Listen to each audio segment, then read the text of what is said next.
My name is John Gulati, and today we'll be discussing concussions in the NFL. So, concussions have become a big issue, but what's causing them to really rapidly go up? Players seem to be having a lot of trouble with concussions in recent days, and the NFL's regulations haven't been really doing anything. So in this speech, I will be discussing what a concussion is, how it occurs, and what the NFL's regulations are in order to keep players safe. So why I chose this topic? I chose this topic because it is very close to me. I've always loved sports. I've always loved watching the Cleveland Browns, and it really hurts to watch players get injured because that's their career that's really being put off. For example, Cody Kessler, the rookie quarterback of the Cleveland Browns, had 2 concussions in 1 month. In the month of November, this past season, he actually had 2 concussions. And also in this game, you don't see a lot of players who haven't had concussions. So what is a concussion? According to CDC.gov, a concussion is a brain injury that is caused by a blow to the head that forces your brain to move back and forth inside your head. And it usually happens rapidly. This can cause chemical change and even a loss of brain cells.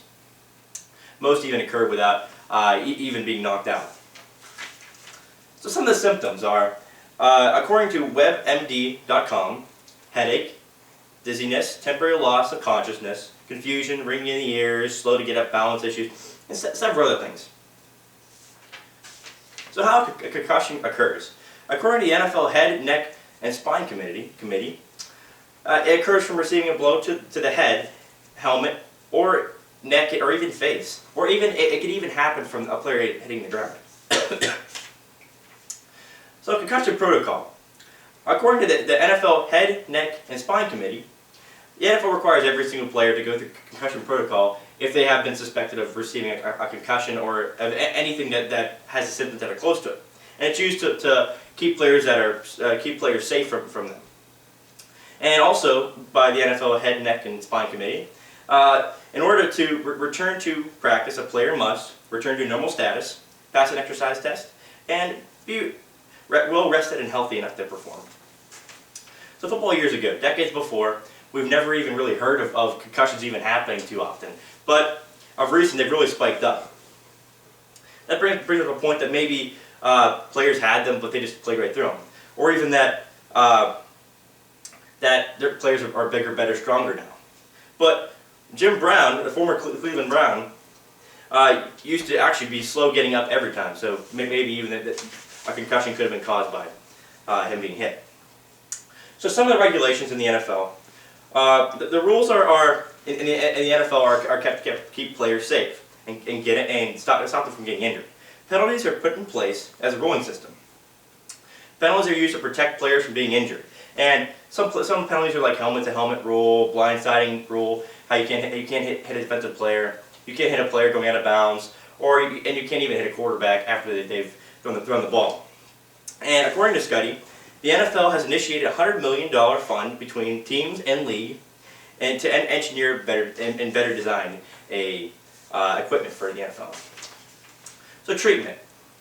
Treatment for concussion in the NFL is mostly just the same as a normal concussion is treated to keep away from vigorous activity.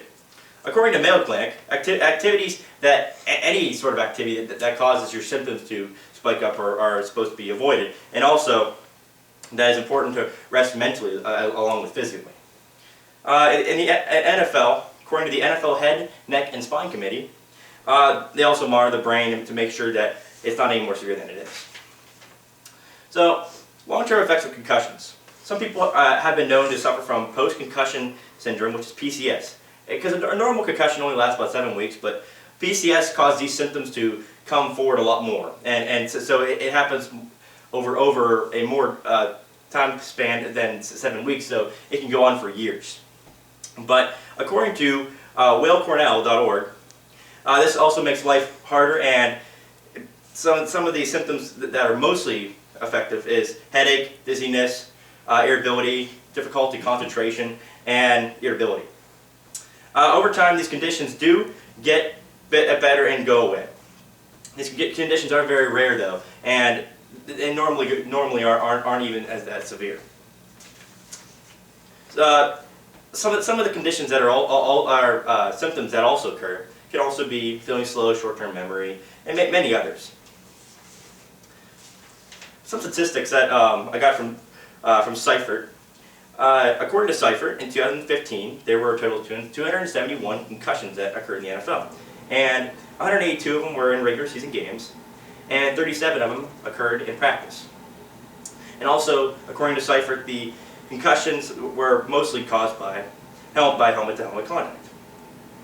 And in 2014, there were 206 concussions, also according to Seifert, and also according to Seifert, in 2012, a large amount of 261 concussions occurred in the NFL. So players sustain injuries. It happens in the NFL. But these concussions are happening more likely than any other cause. So what is the NFL doing wrong? What does the NFL need to do to get better? The NFL needs to figure out these solutions, because this is like a career to them. And although it is a high-risk, high-reward career, this is still what they do to